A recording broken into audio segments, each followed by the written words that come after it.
আমরা হচ্ছে বাংলাদেশ হিন্দু ছাত্র জাগরণ মঞ্চের পক্ষ থেকে অর্থায়নে জিতুর কর্মকার। সে এখন শারীরিক অসুস্থ, তো তার জন্য দোয়া করি। তো জাগরণ মঞ্চের পক্ষ থেকে অর্থায়নে জিতু কর্মকার, সে এখন শারীরিক অসুস্থ, তার জন্য দোয়া করি। এবং তিনি দেশের বাইরে আছে, যদি ভালো সুস্থ কামনা করে আসতে পারে, এজন্য দোয়া আশীর্বাদ করবে না। ঠিক আছে।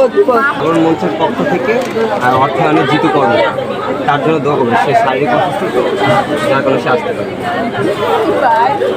অবশ্যই আশীর্বাদ করবেন, যদি আগামীতে আবার যদি কিছু না হয়। বাংলাদেশ হিন্দু ছাত্র জাগরণ মঞ্চের থেকে যে অর্থায়নে জিতু কর্মকার, সে এখন অসুস্থ, তার জন্য একটু দোয়া করবে। তারপরে এক জায়গায় দিয়ে দিই। আমরা হচ্ছে হিন্দু ছাত্র জাগরণ মঞ্চের পক্ষ থেকে অর্থায়নে জিতু কর্মকার, সে এখন শারীরিক অসুস্থ, তার জন্য দোয়া করবে।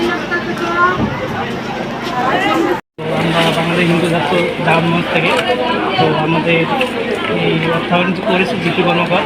উনি একজন শারীরিকভাবে অসুস্থ এবং দেশের বাইরে আছে, এবং তার সুস্থ আরোগ্য কামনা করে দোয়া করবেন।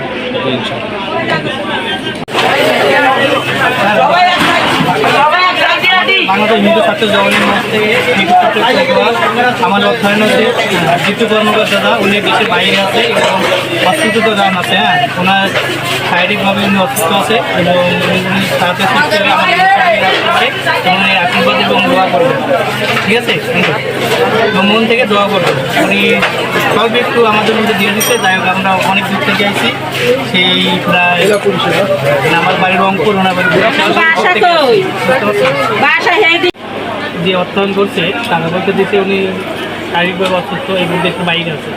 এবং আপনারা দোয়া আশীর্বাদ করবেন, যদি উনি তাড়াতাড়ি সুস্থ দান করে আমাদের দেশে ফিরে আসে এবং মানব কল্যাণে কাজ সর্বদাই কাজ করতে। যেহেতু হিন্দু মানুষ, একটু আশীর্বাদ করুন দাদা। বাংলাদেশ হিন্দু ছাত্র জাগরণ মঞ্চ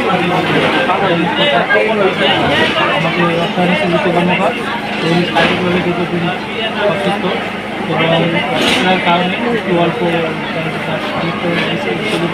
তার জন্য আশীর্বাদ দোয়া করবে যে তিনি যদি তাদের সুস্থ হয়ে আমাদের সাথে আসে। আমাদের বাংলাদেশ হিন্দু ছাত্র জাগরণ মঞ্চ থেকে সত্যি একটু দোয়া আমরা যদিও আমাদের ধ্যান করতে হচ্ছে জিতু কর্মকার, নতুন আশীর্বাদ দোয়া করবেন। অতি সহজে সুস্থ হয়ে আমাদের দেশে ফিরে আসে এবং মানব কল্যাণের কাজে সবসময় নিজেদের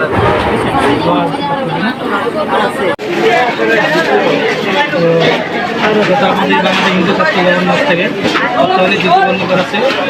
তো উনি শারীরিকভাবে অসুস্থ, তাই উনি সুস্থতা কামনা করে আমাদের মধ্যে করছে। উনি কিছু দিয়ে আমরা বিতরণ করলাম এবং উনি যদি তাড়াতাড়ি সুস্থতা হয় এবং আমাদের ফিরে আসে, পরবর্তী উনি মানব কল্যাণের কাজ করতে পারে আমাদের মধ্যে থেকে, সেই দোয়া আশীর্বাদ করতে পারে।